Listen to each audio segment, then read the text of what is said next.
Welcome to UWS Weekly, a show that is dedicated to covering United Women's Soccer, a national pro-am league with your host, Jonathan Ward. Each and every week, we will highlight players, supporters, and staff of the clubs we all pride ourselves to support in North America. The UWS is a league that is committed to advancing women's soccer.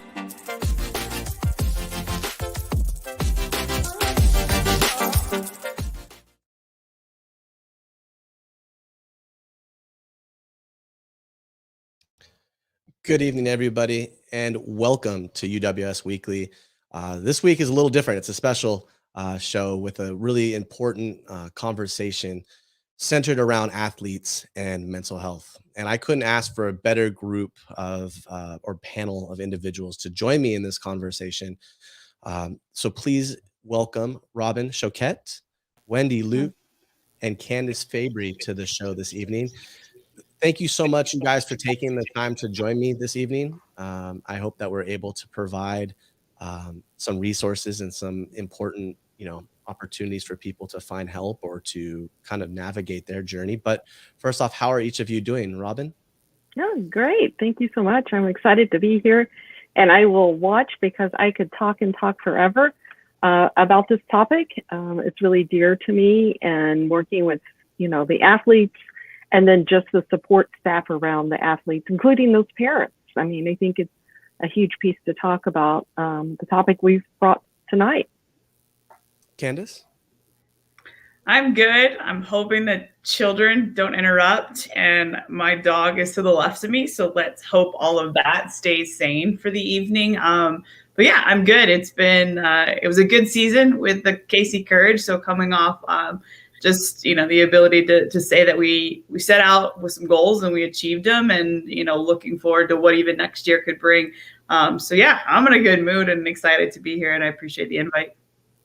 Wendy, thanks, Jonathan. Thanks for having us. And also thanks for letting us just talk about this subject, because the first step in changing some of the stigmas and that are involved in it, is just talking about it. And being able to do that is such a privilege. Appreciate it. Well, this will be a good opportunity to do it. And so tonight's going to be centered around some topics that may seem easy, but also very difficult for people. So we ask that if you are going to join us, please, use the comments. We will be more than happy to provide you a resource or I'll call it a line of communication. But we want to help provide a navigation in order to give you the best information possible. So tonight's topic, fairly new in our society, at least since my days of playing soccer. You get injured and they don't really tell you that, hey, this is an opportunity to help you, because coming off an ACL injury, I was never given an opportunity to get help or find out how to better myself. Yes, you go to rehab. Yes, you go back to training and you're good. But there's a lot more trauma that comes with that. And we weren't given access, let alone a referral to a sports psychologist at any time. So it's really nice to see so many clubs, KC Courage, even, a lot of our UWS clubs giving an opportunity around the world to help form or help provide resources. So Dr. Choquette, why don't you give us a little information about yourself and your background in psychology? I have a clinical psychology doctorate degree, and kind of my path of getting here, I had a daughter that was a D1 athlete and part of ODP. And so just watching her navigating through that process and learning came a part of my clinical practice. And I do work with athletes, but I also work with a lot of families and parents and coaches, and really believe in helping those supports around the athlete to do some of the things that we talked about tonight. How do we, address mental health? And I feel really fortunate that I have my own private practice. I have license in Kansas, Iowa, and Illinois.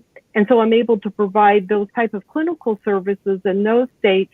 And then also I can work with individuals in the sports, the performance psych outside of that if I'm not working as a clinical clinician. I want to kind of throw out there, if there's someone in another state that we're not in, and you have some needs, please reach out. I will have contacts, and I can connect you with individuals in states all across the U.S. So I do have those connections, and we can hopefully get you something if you're in need or you have an athlete that's in need. Wendy, you've been a member of the soccer community for a long time now. How has the conversation centered around mental health progressed in your time? I think it's getting better. It's definitely a hot topic these days.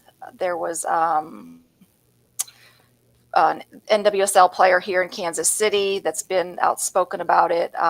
Sydney Miramontes talked about coming out of her retirement because of it. Abby Wambach has written a book. I remember when she was back here playing for New York in 2013, and being able to be around her at that time, and then kind of following her journey through, coming out as an alcoholic, and reading her book, and the whole gymnastics scandal, with gymnastics, that abuse scandal, and just most recently with Naomi Osaka out talking about her dealing with anxiety and depression, and that she's got a Netflix special coming out. So it's definitely in the mainstream media as far as being talked about, which makes it easier, from where we sit as coaches, to have that just as a topic of conversation. And since in all of the years that I've coached, and I tell my players this as well, there's really not anything that they could tell me or share with me in confidence that would surprise me. I mean, I've seen almost everything, and it's if we can create safe spaces like that for our players to come, I think we'll be able to talk about it more in the future as well.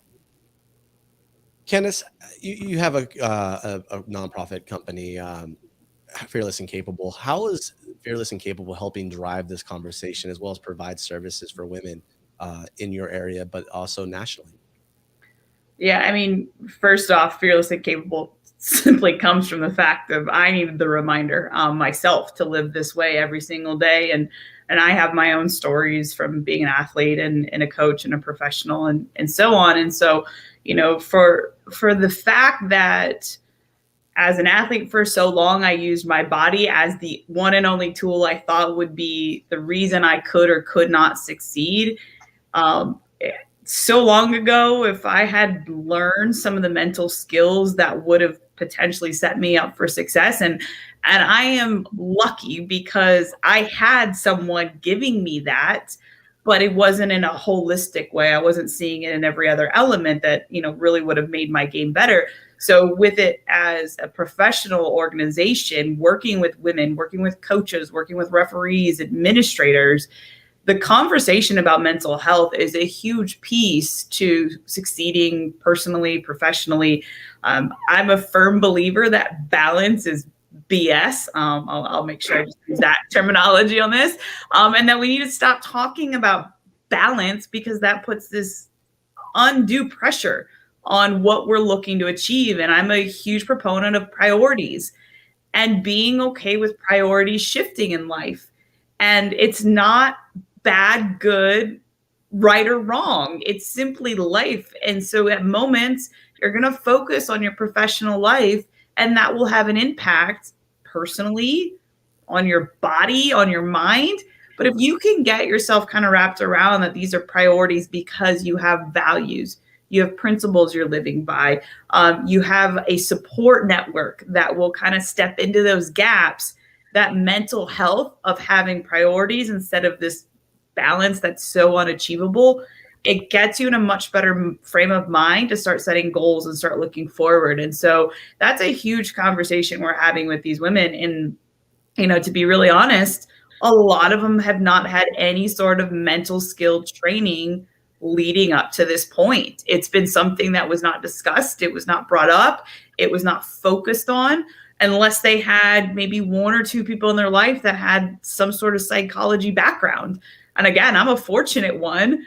And I still got to look at myself going, what am I thinking? But that's, I think, also life. And I think I try to normalize that there's trauma, and I normalize that with trauma can come healing. It can come progress. It can come with bad days. I'm not going to lie. I've had a couple bad days even leading up to this talk because things have triggered. And I think that's a reality of living with a really strong mental health agenda, is that you recognize the days will be good and there will be days that are not so good. And when the days are not so good, you have the network of support to rely on. And I help with Fearless and Capable when the days are not so good. These women involved know they can come. And if they're not in the network yet, they know they can come. And so that's really a really long-winded way, Jonathan, of saying what Fearless and Capable is trying to do with this subject. So no problem there. But I do have to ask, Dr. Choquette, a lot of people coming out of, we're still in COVID, obviously, but coming out of COVID, a lot of people have kind of put their emphasis towards social media and finding social media as an answer to help with anxiety or help with traumas that they've occurred. Is that something that people should do, or should they reach out to find somebody who can provide a different service, or is social media kind of the new realm for a lot of people? I think, I think it has changed. I think it's different from when, I was growing up. Well, heck, let's be honest, there was no social media. But it has changed. And I think some people do find that as a source of comfort. I do say that, Candice is talking about being triggered, is that if you're carrying your own trauma, if you're carrying your own mental health kind of obstacles, sometimes that social media can actually kind of make you more amped up. I've had a number of people. I was just talking to a client yesterday and we were talking about this, and they've said I've really limited my social media because I can't manage all of the being bombarded. And through COVID, we were bombarded about world's not safe, life is not safe, nothing was safe during that time. And also there were so many other things happening. If you want to think about, that place of safety and security, which is a protective factor against feeling a lot of anxiety, we weren't in that place. And so we're coming out of this and we are seeing so many people really struggling. And I think social media can be a big help. I think it can, but also knowing your boundaries. If you are not in that place to handle it, you've got to put those boundaries up, and we have to say it's okay. And I think, our tennis player that Wendy was talking about, and that's one of the things she's saying, like, I'm not in a healthy place. I'm not there to be able to do that. And we have to tell athletes that that's okay. We have to tell everyone, but when we're focusing tonight on athletes, we have to say it's okay to set your boundaries and to say, I'm in this place and I'm more than just an athlete. And I think forever we have really focused on them as being our entertainment, as being providers. And we've only looked at them in this physical way in their performance. And it's a whole person there. And we're really now, I think, starting to look at that. I do want to give a few statistics, and I think it's really important to think about this. So in the US, generalized anxiety disorder, we're looking at about 3.1% of the population. And this is adults. For major depressive disorder, we're looking in the US population, 6.7. I pulled up a research that was published from the British Journal of Sports Medicine in 2019. 34% of the current elite athletes are reporting anxiety and disorder in depression disorders. 26% of former elite athletes, anxiety and depression. I mean, just think about that. 34% of the current athletes are saying that this anxiety and depression is happening for them. But in the US, if we look at adult population, it's only 3.1. That's why this conversation that we talked about needs to be happening. That's why we need to start talking. And I don't think it's the responsibility of just the athletes. I think it's the responsibility of all of us in the community. I think it's, our management, our owners, our coaches, our referees, our administrators. I think all of us need to be talking about this and collectively kind of take that ownership to bring it to forefront and say, guys, we're here for you. We understand your whole, and how can we support you? It's a great Sorry, opportunity. I'll get off my soapbox. Oh, no, Dr. Choquette, that's why we've had you on, is to have this conversation. But we also had a couple topics that the three of you guys had gone back and forth. So I want to get into those and ask. And again, if you are watching, please, if there is a question that you have regarding mental health and athletics, or even just mental health, please feel free to use the comments on Twitter, Facebook, and YouTube, and we'll make sure we help you find what you need, or service or support. But for the three of you, let's go ahead and get started. Why is mental health important in sport? And Dr. Choquette, you kind of just answered that question, but Candice and Wendy, you guys have a team, KC Courage and the UWS. Why is mental health so important in not just our sport, but everybody's sport? I think it's as much of a skill as learning to kick a ball, head a ball, anything. It's a skill to success. And so if we don't focus and we don't think about how our athletes are approaching the game, because the reality is they probably have a car ride. They have something non-physical that is a part of their preparation to the match, which means they're sitting in their brain and they're thinking about a game. They're thinking about a training session. They're thinking about something. They're in a moment in a game where they lose the ball, where they miss a big shot, where they lose the tackle. And these skill sets, like get back and defend, how do you shoot a ball? Those skill sets go right along with how do they respond in moments of adversity? How do they respond in moments of success? How do they respond and how do they prepare? And so if we're not talking about how to take a first touch to prepare and shoot a ball, why are we not talking about a first thought in terms of when the opening whistle goes and how do you think about yourself? From I'm going to be a impact player versus a player that's scared out of my mind and just hoping that I don't make a mistake. Those are the same kinds of skill sets, and we're not doing due diligence to those. And so I think it's just as crucial to how our athletes will perform in the game as much as any of the technical or tactical aspects. I really think we saw that this weekend too with the Euros, right? With Rashford, Sancho, and Saka not being able to convert their penalties, but not just that, but the mental, right? How is this going to translate into their club season? And also the abuse that they've taken, racial abuse that they've taken online and through social media. That's kind of why I brought that question up with Dr. Choquette. But Wendy, do you have anything to add to the mental health and why it is important in our sport? Yeah, I mean, that along with what Dr. Robin was saying, I mean, social media can be brutal, as we found out after watching those penalty kicks. And I appreciate all of the statistics also that Dr. Robin shared.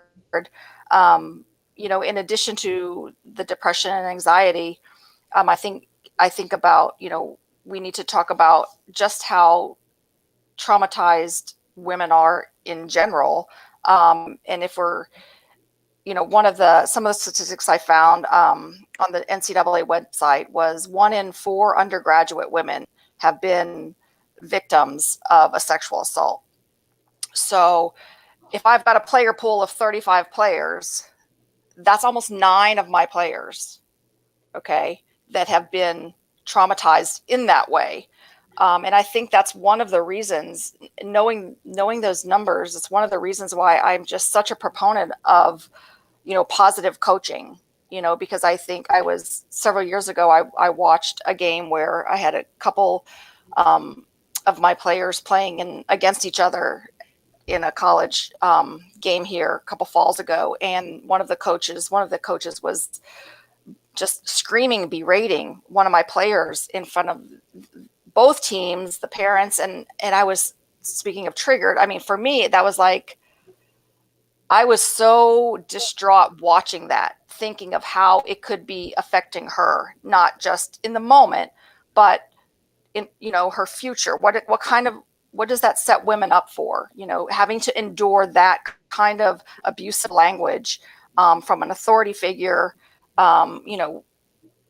gives her, she's not going to be able to stand up to a boss that's doing that, or an abusive spouse. And when we talk about, the rape statistics are just as high. So, and those are both of those statistics are validated within the KC Courage. Just this spring, I had 2 of our high school players that were sexually assaulted.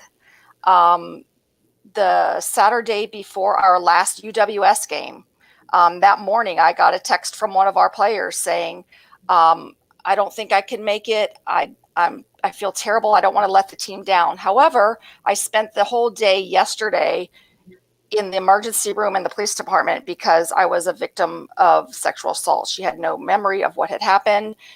And, we need to be talking about these things. We need to be talking about it with our teams, with our players, so that we can be creating a safe space that our players can share this information, but also be able to rally against our wounded, so to speak. And mental health check-ins are so important for that, whether they're done daily at a training session or weekly.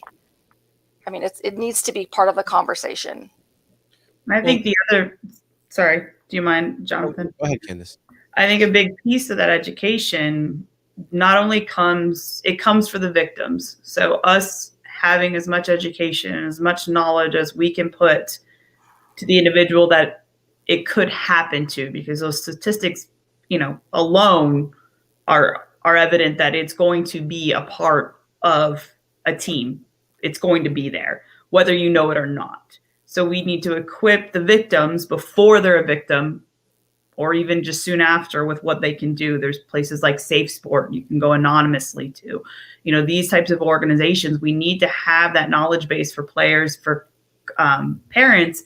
But the other thing we have to start getting to is their teammates, and equipping our young women and girls and men and young boys to how do you respond when someone tells you. Because that's a whole nother piece of this pie that, when someone says something happened to me, it's a hard thing to hear from someone, especially if you care about that person. And those first few words, those first few lines can be instrumental in some of the next steps they are going to take. So we want to talk about it as, okay, I am the victim. What can I do? And also, when your friend, someone you love, someone, or even just someone you don't even really know that well, comes to you and says, this happened to me, what can you do? The first thing is, I am so sorry and I believe you. That puts a much, much higher rate of that person reporting and seeking the help they're ultimately going to need to try to get over this trauma, especially when it's talking about, sexual abuse or any sort of physical or mental abuse, especially from those in their trust circle of family, of friends, of coaches, of people, teachers and so on. And so, I think really hitting that's 2 parts. That's a personal piece for me, and it's no blame to the person that I first told. But it was something that I think has some impact on the trajectory that I took in terms of taking 7 years to really come public with the story. And so it matters. And so if we can be open and honest and have these conversations frequently, we're going to be in such a better space that the mom, the dad, the coach, the teacher, everyone is going to be more equipped to say, we are here for you, and you yourself have the tools, and hopefully you know how to use those tools, because we're all here to support and rally, as kind of Wendy's saying, is that rally around the victim. So sorry, wanted to add that point because it's a big piece to this. Perfect. No, and it's a great piece to add, because we do have a question from Catherine, and we'll get to that. But I do have a question that came from Twitter. Guess I'm BHEF has this question, and Rob, Dr. Choquette, maybe you can answer this. How can players establish boundaries while maintaining a sense of privacy and confidentiality?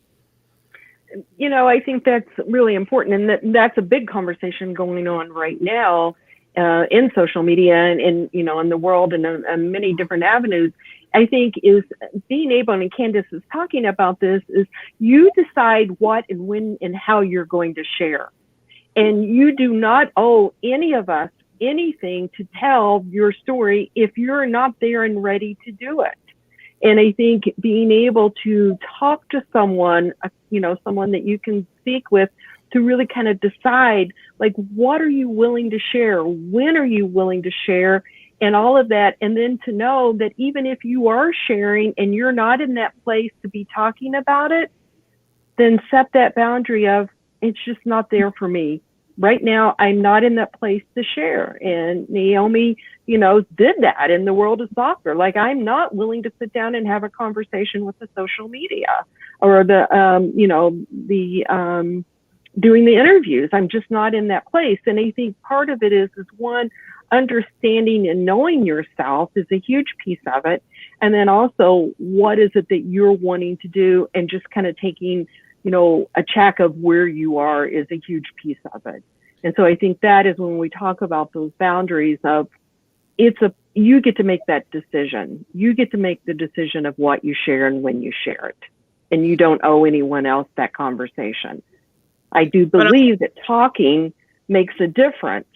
I will totally support that, but you don't have to feel guilty that you have to take that ownership and now you have to go out and make this huge change if that's not for you in that moment or that time. I will say, though, with the boundaries and so on, if someone tells you something, you need to report it. So Safe Sport, for example, you can report anonymously. So no one would know what team who you are from that team. You can just simply say, here are the facts I know. And ultimately, if the victim decides they don't want to pursue, and that's on them. But if someone tells you something, you really need to go tell someone. And that part was hard in my own story, is that I had to completely advocate. And Dr. Robbins 100% right, that it needed to be in my time when I was ready to tell it. But I told people before then, and looking back, it would have kind of helped if I had a teammate that I had told, or someone had said, listen, this is going on, and something might have been able to be done much sooner, and so on. So yeah, I think it's definitely twofold. So as a teammate, you do have that responsibility. And if you don't feel like it's going to a coach or anything like that, there are absolute places you can anonymously report this behavior. And so we can, try to put a stop to it as soon as possible. Catherine Choquette kind of asked the same question I'm about to ask. And Catherine, if I didn't get this correct, go ahead and throw another question in there. But how do we normalize the conversation about depression, anxiety, and sexual trauma? I'm going to say Wendy and Candice set it up this year. They believe in having their team physically fit and ready. So they had a trainer there. And you know what? Every email that they sent out, they had that individual's name, and guess who else's? They had my name. And so we were putting it together, in which, kudos to these two ladies. They were putting it out there. The players weren't even having to come and say, hey, coach, this is going on to me. I need to have some resources. They instantly put it out. So now the players had those resources that they could start to talk about it. It was very normalized that those conversations were happening. And I think that's a huge piece of it is that if we, as those individuals around the players, if we provide them those opportunities and we talk and we address not only their physical needs, but also their mental needs, then those conversations are there already. And it doesn't feel as though it's uncomfortable. It doesn't feel like I have to step out and make some statement. It's there for them. So I will have to say, well, I think to these two. We did start out, Robin. We kind of started out talking about this to begin with, because we had a referee assigned to our very first game, and it was brought to our attention that this guy, he's all over his social media and YouTube, berating women, and he's a proponent of hitting women and using the C word. I mean, it's just sick stuff, and Candice and I both said, there's no way this guy is coming near any of our players, and we went to the league, full support of the league, props to them. I reached out to other college female coaches that I know to tell them what was going on. Because if we can't protect our players, if we know something, we've got to say something. and we did. And I'll never apologize for protecting my children or my players. I'll never apologize for that, or being overprotective. I can't say it enough.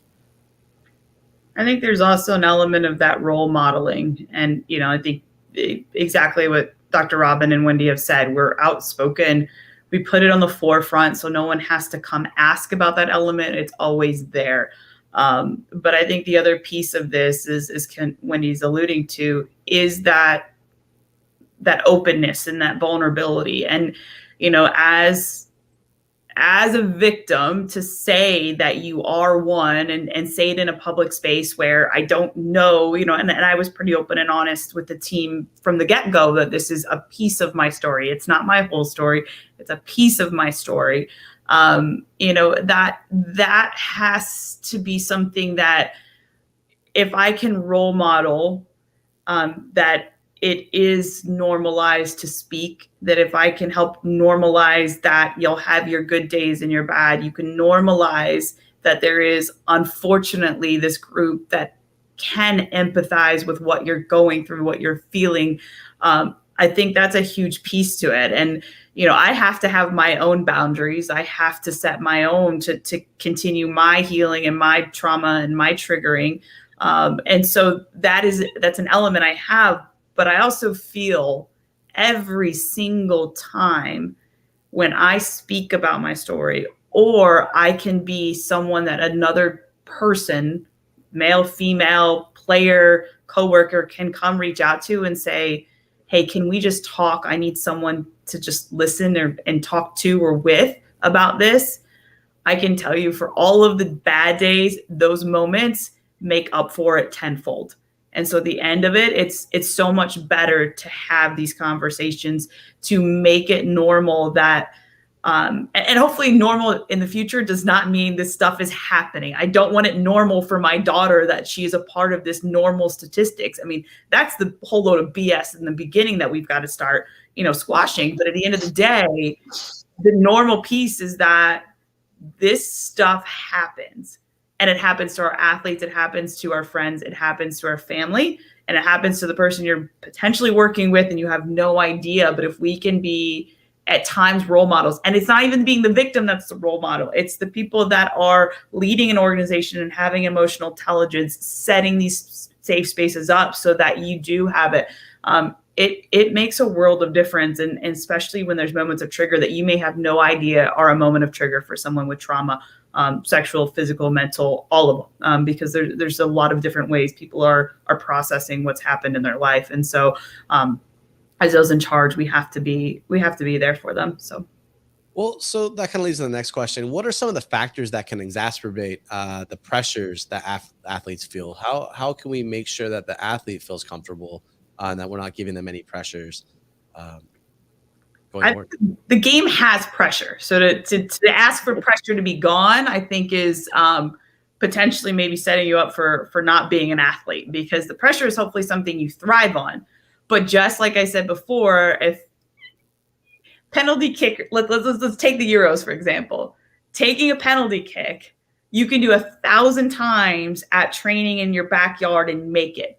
But the mental pressure of the moment is something we are failing to not train.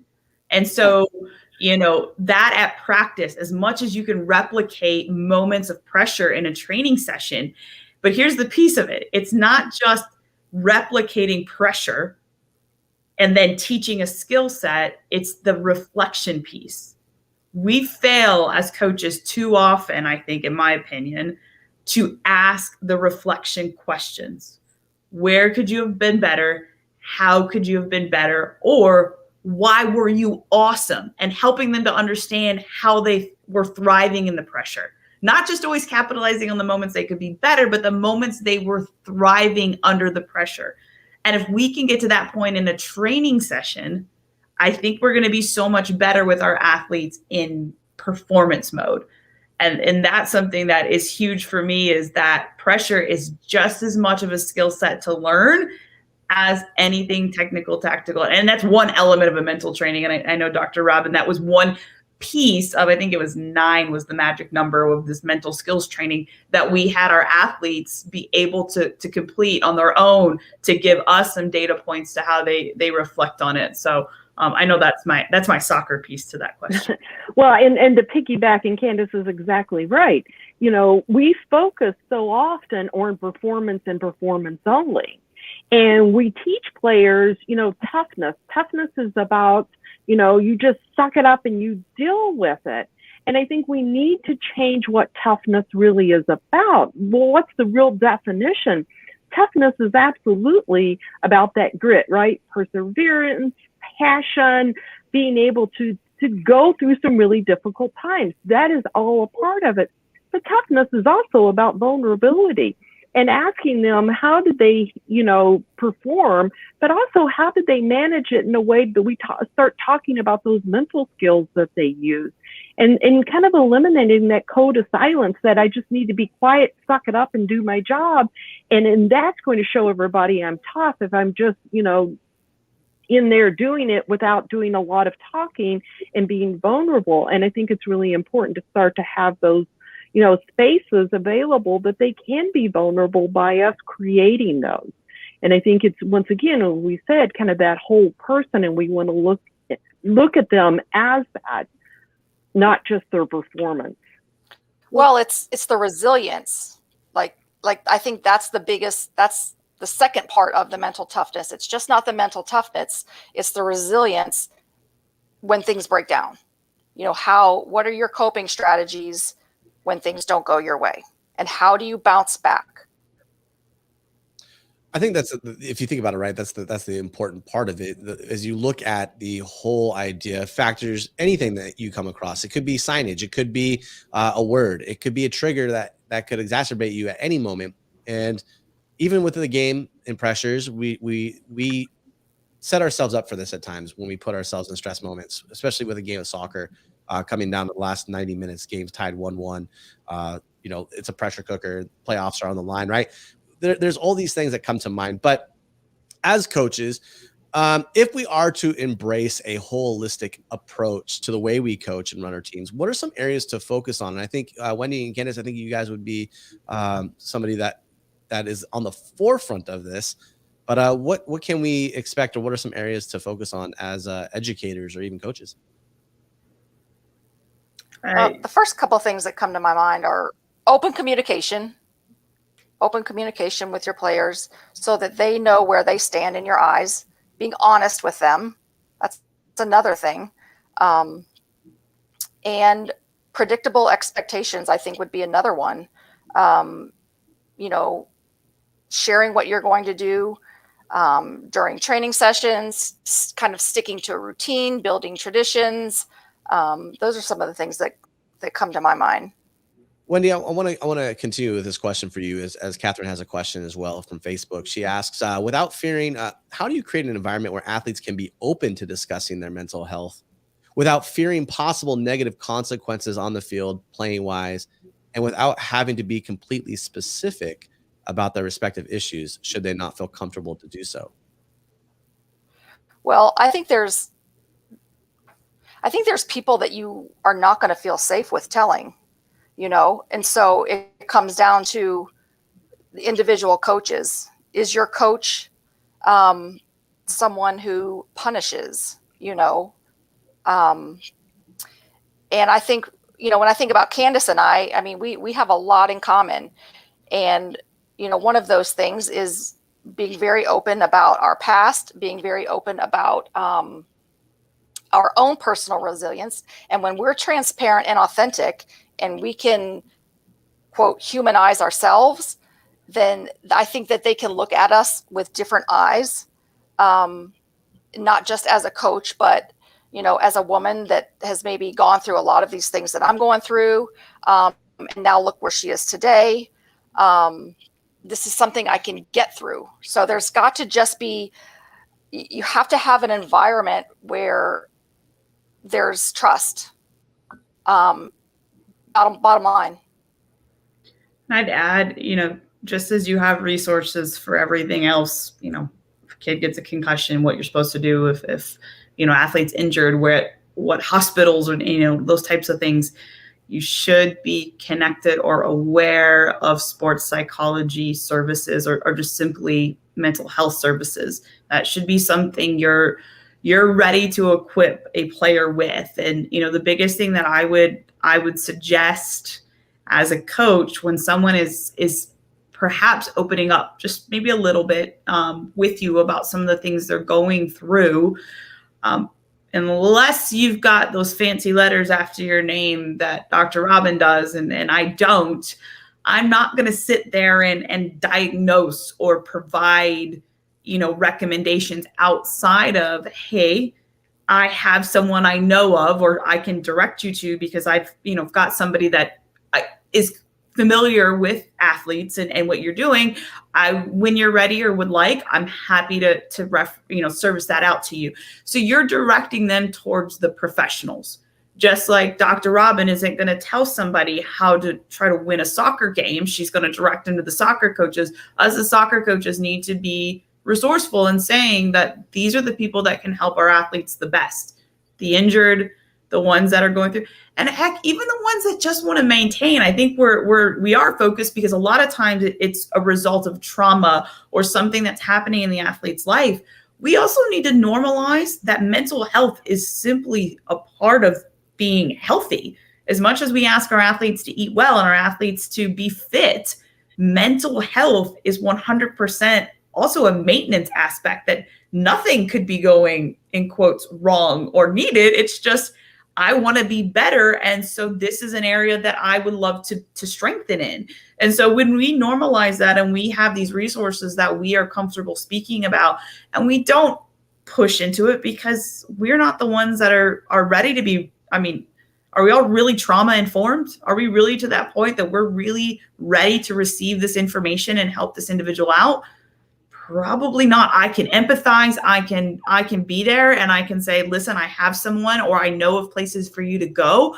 And I'm fully supportive of you doing that. And I think that's a huge piece as coaches, is that we're that safe space, like Wendy's talking about, but then also knowing those fancy letters have a reason behind their name because they've studied it. And, there's reasons behind my initials of, I don't have those, but soccer courses that Dr. Robin has no idea what we're doing in those. But at the same time, it's because we study them and we really try to understand the ideas behind it. And I think that's something that I'd encourage coaches to make sure they're equipped with as much as anything else on that field.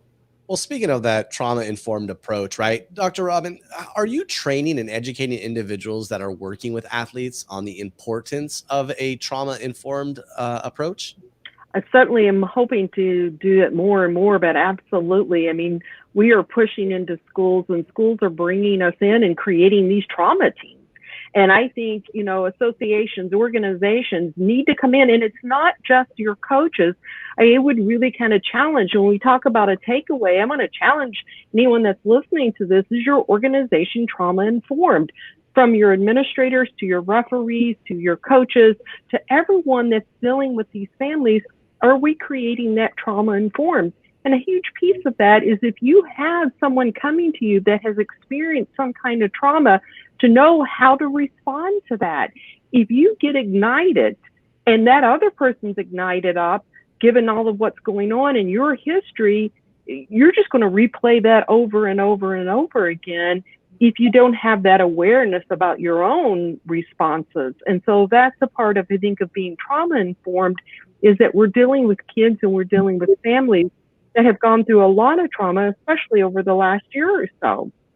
And when we look at that, we really have to kind of understand, how can we help our families by providing those supports around? So trauma informed and, approach in athletic arenas is so important, and we really need to place that in. And if anyone has any questions, certainly, reach out. I'm willing to come out and talk. I'm willing to help train. I've got people that I know. We can definitely get this started. I think we need to have it more and more. I think the conversations are starting to happen. I don't know how much we're actually in there doing it. I don't know how much people are understanding trauma-informed approach. I would agree with that, Robin. The first time I heard it, I was working with refugee kids, with Youth Rise, 4 or 5 years ago. And, you know, when you're working with refugees, obviously it's kind of a no-brainer. You think of, wow, what they have gone through to get here, but it needs to be in the mainstream. It's not just refugees in the United States. It's everybody. I mean, especially with COVID, you know, there's so much uncertainty and we're suffering because of it. Absolutely. Before we get into some viewer questions, we have a viewer question that came across on Facebook from Jake Spokler, and we'll ask that here shortly. But are we creating safe spaces for our athletes? Obviously, within the organization of the KC Courage and with Fearless and Capable, we are. You've got the trainer, you've got Dr. Choquette, but are enough people creating safe spaces for athletes? I'm curious about this as a question. I think, and just going to talk about, you know, professional teams, and I know many of them now definitely have that sports psychologist, and they have those, you know, mental health advocates there along and traveling with those teams. Now, at what depth is it used? Is it kind of an adjunct versus, you know, we've spent all of this money on physical training and we have all of this equipment, and then, oh, by the way, if you ask, I can give you a reference. Or do we have that incorporated? And I think that's really important to start to think. I think there is a shift. I think people are starting to realize that we do need to start to address this. And, you know, I think about Michael Phelps. I think about, you know, Naomi. I mean, they're coming forward and they're saying this. And I think the world is starting to stand up and say, wait a minute, we do need to start to address it. Are we where we need to be? I would say no, but I think we are trying. I think people are starting to have these conversations, and I think it is, you know, provoking some shift and change. And I certainly hope, and I hope it doesn't stop, you know, after the Olympics is over and we're kind of dying back down from that. I'm hoping that conversation is going to be maintained. Candice, Wendy, anything to add as it relates to safe spaces for athletes? I'll echo, we're getting there. I feel like we're so far away. You know, outside of the work I do with KC Courage, I'm heavily involved in youth soccer as well, and have been for, you know, the last 15 plus years. And I can tell you those spaces, you know, thank goodness for an organization like Safe Sport, but there's so much that has happened and continues to happen. Parents afraid to report things because of, you know, fear of reprimand, of what could happen to playing time or so on. The fear of, or the lack of support networks, of human resources, of places to go. And it just, for the coaching staff, for board of directors, for the youth players, it's really a wild, wild west. But perhaps the most important component of this game, because it's leading to lifelong passionate soccer lovers that, you know, will watch the games on TV and go to the live games. And if we continue to push things under the rug and not speak up and not, I'll say it, remove people that should not be in positions of power because they have abused those positions of power, if we continue to just let that happen, we're going to find ourselves 15 years, 20 years down the road making just small steps, when the reality is that in that whole time, there are kids, there are athletes, there are young people that are getting hurt. And, you know, I say that bravely right now at, you know, my mid-30s age.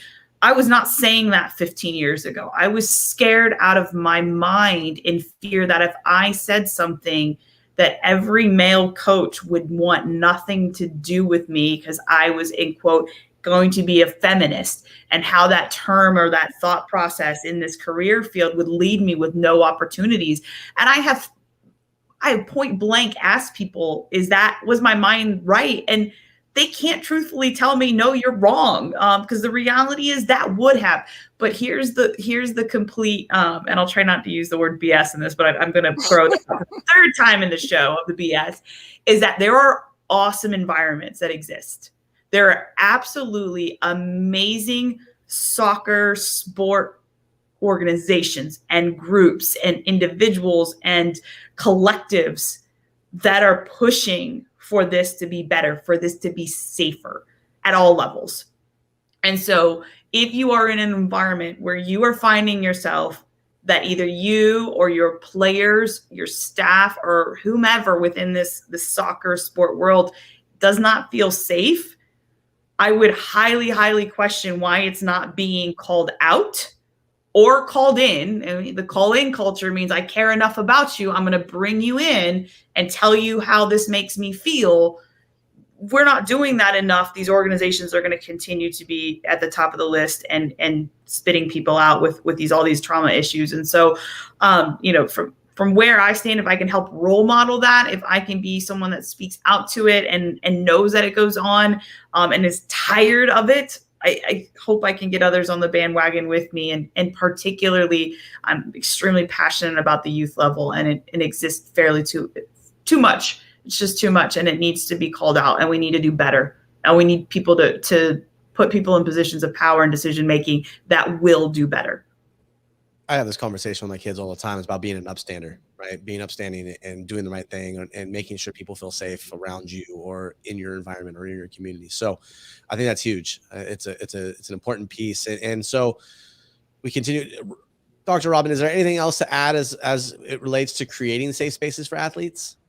Well, I think, as we're all saying, I think educating those individuals around, I think having parenting opportunities, having individuals to come in to talk to parents about, being a parent of an athlete and being someone that is at an elite level that's really pushing themselves to things that they can do and supporting the child. The one thing that athletics gives, it gives that predictability, it gives that consistency. And so what we see is people often come into that because it feels so predictable. But if we're having all of this anxiety and everything that's happening around it, we want to kind of talk about how we can help minimize that and provide, development of skills. And parents can absolutely do that along with coaches. And how do we connect? And this partnership, I think, is a huge piece of the conversation that needs to be had. Well, part of that conversation, I think, it comes with this question too. We've realized that our society is equal. And Jake asks, what if a teammate comes to you and asks for advice about being abused by their family because the family found out the player is LGBTQ? How can you help that affected player from even worse abuse?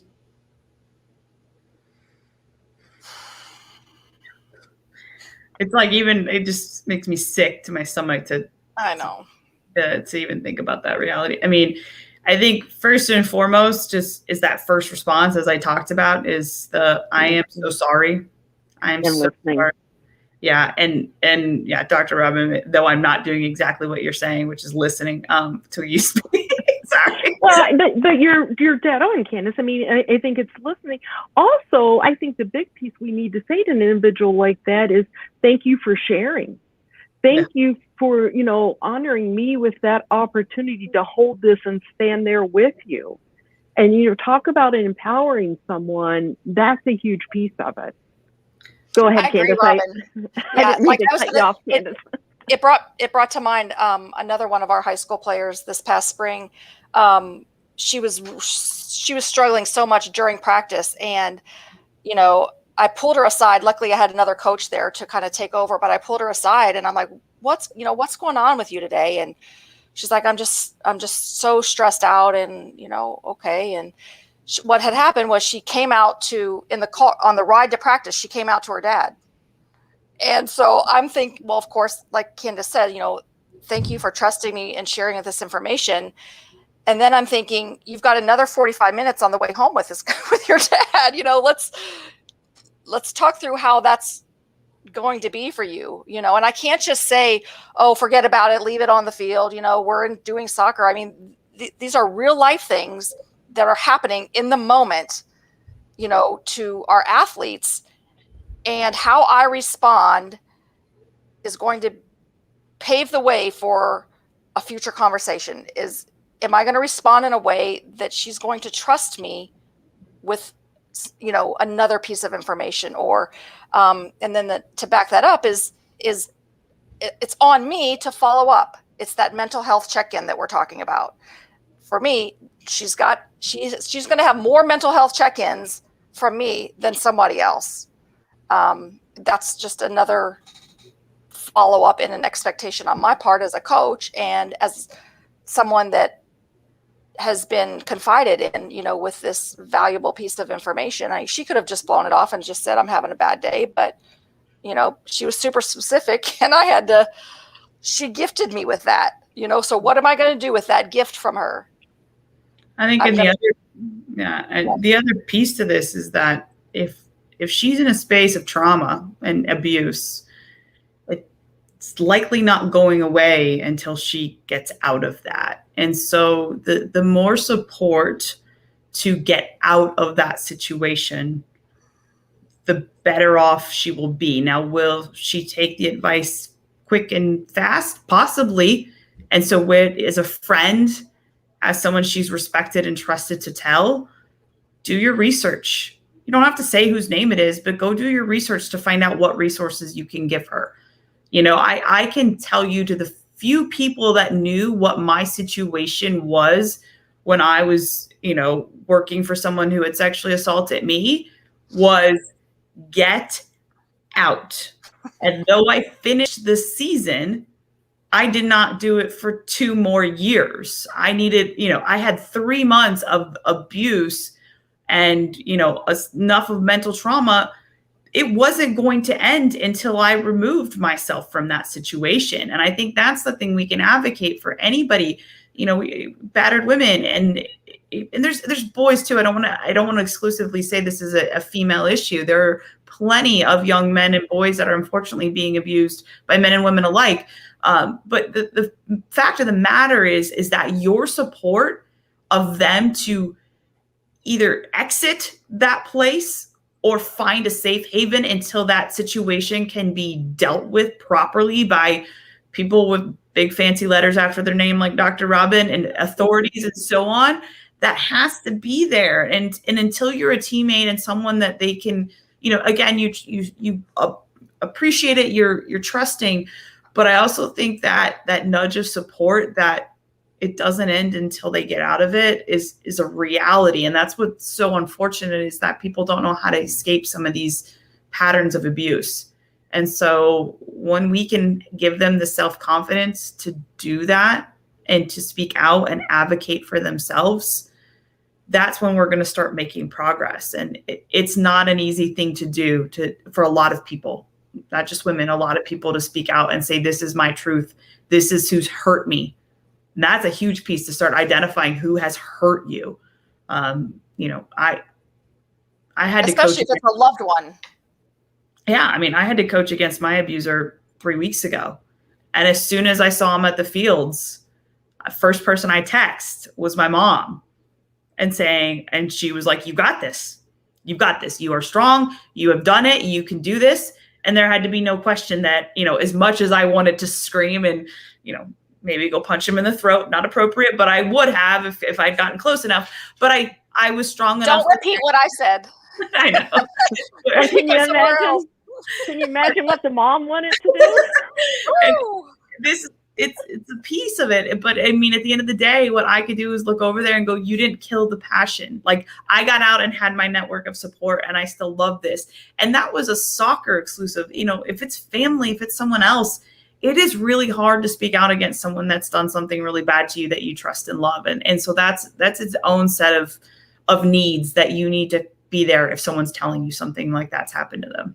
One thing I want to add really quickly is that if you are making that referral out, or you're connecting with an individual that's in crisis, so this is obviously someone in crisis, one of the things is just simply providing them with information is helpful, but it is really difficult when you're in that place to reach out. So if you have connections and you have, hey, I know Robin, and whenever you're ready, if you want to talk to her, I will make that connection. And Robin, is someone safe. So Robin, like, you connect them. If you've got someone else, hey, I know that person, you provide the name. Do you want me to reach out to help facilitate that connection? That is so helpful when you have someone in crisis versus just handing them some resources, which is hugely helpful. I think that is, but resources with names and facilitating connection is so helpful. Last question from our viewers, and we'll kind of get into some of the resources from the three of you. But Catherine asks, what suggestions would you give for dealing with interpersonal player conflicts that could result in anxiety or negative outcomes for some players without marginalizing others? Oh, that's player management, like 101 as a coach. And, I think first off is setting healthy expectations to conflict, and realizing that disagreement doesn't mean that there's dislike or, not the camaraderie or the unity of a team. And so, having basic conflict resolution processes that exist within your team is a huge first thing that you need to do before season even starts. So you create that kind of comfort that it will happen. We will disagree. We may competitively, we had that a couple times in season, competitively among players who just want to win, are at each other's throat on the field, if you want to go for lack of a better term. And as a coach, you're trying to figure out, where is it competitive and where does it cross the line? Where is it creating a negative result for someone that is not actually going to raise their level of play? It can, perhaps diminish it and diminish confidence and diminish a performance that you're hoping to have. And so I think first and foremost, it's as a coach, is setting expectations of how that's going to be handled when the moment comes, because it is inevitable. It will come. There will be conflict. And then, on the second fold, as we've been talking about, this whole time, is that you have a resource identified, you have things that are identified early on, so that if things are mounting, and the hope is that as a coach, you would be aware of things that you're trying to, is Wendy's saying, having those check-ins regularly with players, that you're kind of not waiting till it erupts, that you're finding moments before it gets to that level of eruption that, everything spews over and the player truly is in a moment of crisis, that you're hopefully checking in and doing these things to help that anxiety level, or perhaps, again, finding ways that they're going to manage it. And you may need to be a part of the interpersonal conversation between the two. You may need to be the moderator. You may not want to be the moderator. It might be best as the coach, you get somebody truly third person, because you may or may not be part of the reason that they're at conflict. And so as a coach, it is player management. This whole thing about X's and O's being something that you have to be so good at. Yeah, but that is like this small beast to being a coach, which includes nothing compared to player management. Yeah. And that's what it was funny. This is totally off tangent. Jill Ellis was taking a pro license and they were talking about, being a female and all male or whatever. And she's like, dude, the same player management issues that male coaches have are the same player management issues I have as a female coach. It is priority number one, is getting your players to play at the highest level and your team to compete while not ruining themselves internally. And so those conflicts are going to come up. And if you don't have things outlined and processes just as much as everything else that you're hopefully doing for your athletes, it will result in that. And so you got to be prepared and you've got to be organized about it ahead of time. Well, I want to say thank you to the three of you for taking the time to share, provide, opportunity to be heard, and also to take those questions in. I know sometimes these conversations can be tough and it can bring up pasts, but I want to say thank you to each of you for providing some input and helping steer this conversation. And hopefully more people are open to having these conversations with family members or professional help. Dr. Robin, how can people get a hold of you if they have questions, potentially need help, or a resource? Robin at eliteperformancecounseling.com. And then I'm also out on social media. You can connect anywhere there. So I have a website, Elite Performance Counseling, and it's pretty easy to find me. Psychology Today. Pretty much, I've got a lot of avenues out there that you can find me. Just reach out, and I'm more than willing to help in any way that I can. Awesome. And Candice and Wendy, how can people find you if they need assistance or a voice to help them navigate a particular situation, or even get in contact with somebody like Dr. Choquette? I'm easy to find on social media. I didn't have to do anything. Candice Fabry was open on all three Facebook, Instagram, and Twitter handles. So I am always taking personal messages. I mean, right now, within the last week, I've had 3 women that just want to open up and talk. And so I am always willing to have that and listen. And so, yeah, please hit me up. Please find me. fearlessandcapable.com is also, it's coming live, and the membership's coming up here very soon for August. But, that's one avenue. But otherwise, just find me, Candice Fabry at Gmail. Heck, I don't care. Just find if you think I'm someone that you can talk to. I'm flattered, but definitely, I hope you can. If it's not me, find someone else, please. I'm available on social media as well. You can also look on the Casey Courage website, caseycourage.com, and there's a contact form. Awesome. Well, again, I really appreciate you guys taking the time to be a part of this panel. It was a great conversation. I think we provided a lot of information, resources, and hopefully some dialogue for future conversations with people as well. Anything else to add before we sign off for the evening? No, just surely appreciate it, Jonathan. Thank you. And I would encourage anybody to take care of yourself. Do something nice for yourself today. I got a massage today, so I checked that box off this morning. So I was ready to take on the day. But yeah, I mean, if you're out there as a coach that are an influencer within the game, make the game safe, make it fun, make it enjoyable. And we're going to have a lot more soccer loving people across this country, because it's a good time to love soccer. There's so much right now. So hopefully you're helping impact that in a positive way. Well, you three, thank you so much for taking the time to join me. I really appreciate it. And I will be speaking with 3 of you soon. All right. Thanks. Cheers, y'all. Again, thank you so much for joining us this evening. We hope we were able to provide some important insight into this topic, as well as some valuable resources. You can join us this Saturday at 6 a.m. Pacific for the UWS Kickoff Show, powered by Rain Total Body Fuel, as we get you ready for the UWS Summer of Soccer and get you ready and geared up for the postseason. Until Saturday, everybody, cheers. Have a great weekend. And again, please reach out to one of our esteemed panel members to help you if you need any assistance. Thank you, everyone. Have a great evening.